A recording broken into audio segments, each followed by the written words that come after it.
Hello everyone, I'm Janeeta Ransi from Fransiskus Rawalaut Elementary School. Today I want to tell you a story. The title of the story is Puss in Boots. I hope you enjoy it.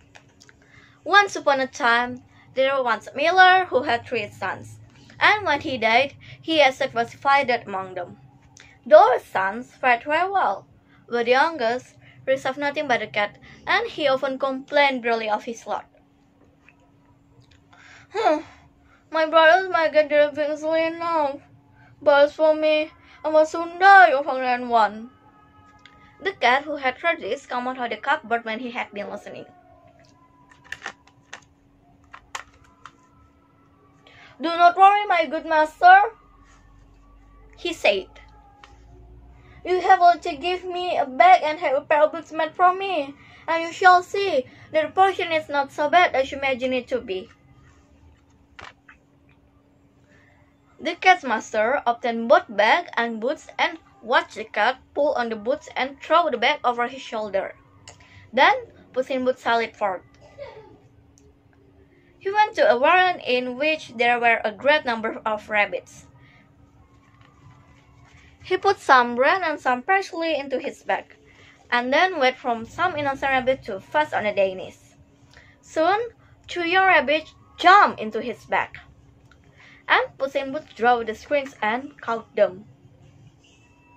Puss in Boots was very proud of his prey and hurried with it to the palace and asked to speak to the king. Bowing low, Puss said, "Sire, I have brought for you rabbits from the warren of my noble lord, the Marquis of Carabas, which he commanded me to present to your majesty with his compliments." The king was much pleased and said, "Tell your lord, Marquis of Carabas, then I accept his present with pleasure." In this manner, the cat continued to carry presents of game to the king at least once a week for 2 or 3 months.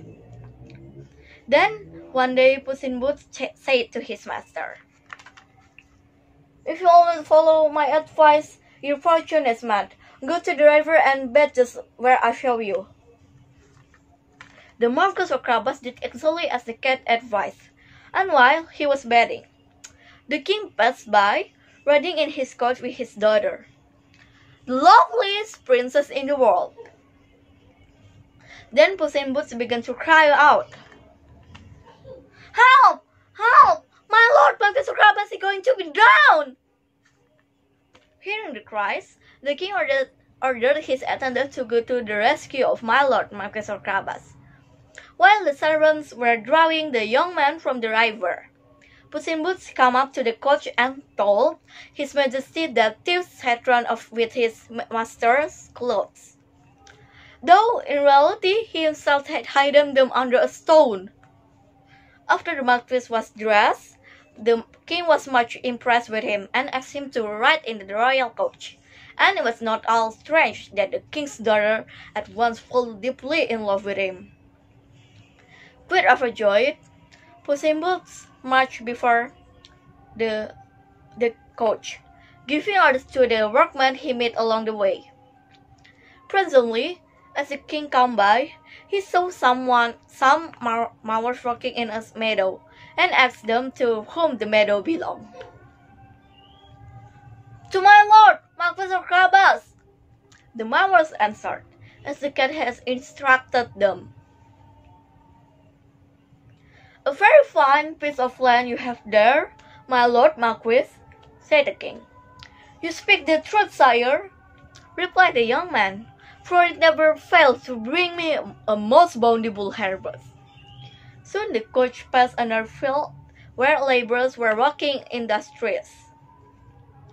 When the king asked to whom the field belonged, they answered, "To my lord Marquis of Carabas." The king once more complimented the Marquis upon his rich possessions.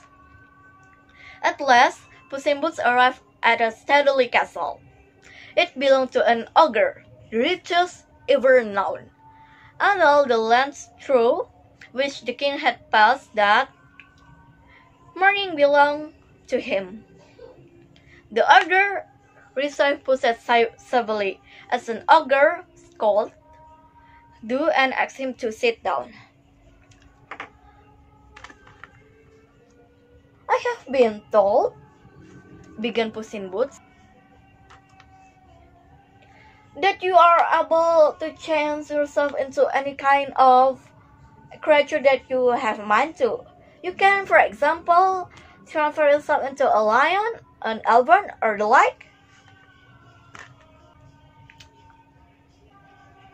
That is true, answered the ogre very briskly, and to confess you, I shall now become lion.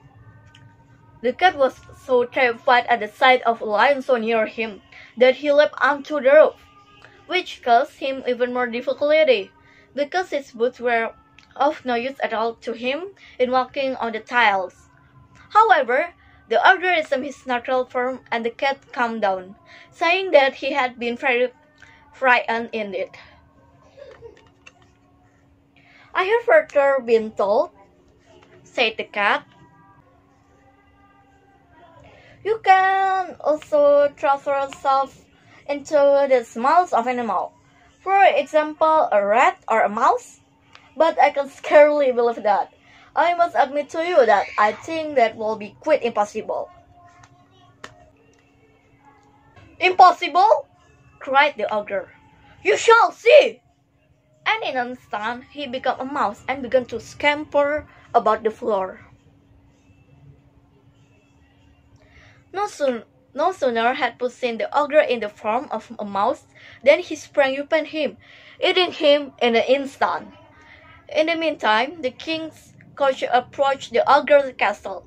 The king desired to visit it and ordered the attendants to drive up to the gates. Hearing the wheels on the drawbridge, Puss in Boots hastened out. Your Majesty is indeed. Welcome to castle of my lord, Marquis of Carabas, he said. This splendid castle is for you, my lord Marquis of Carabas? Inquired the king. Let us go in, if you please. The Marquis gave his hand to the princess, and they followed the king into the castle. In the special hall, they found a splendid feast which had been prepared by the ogre for some of his friends.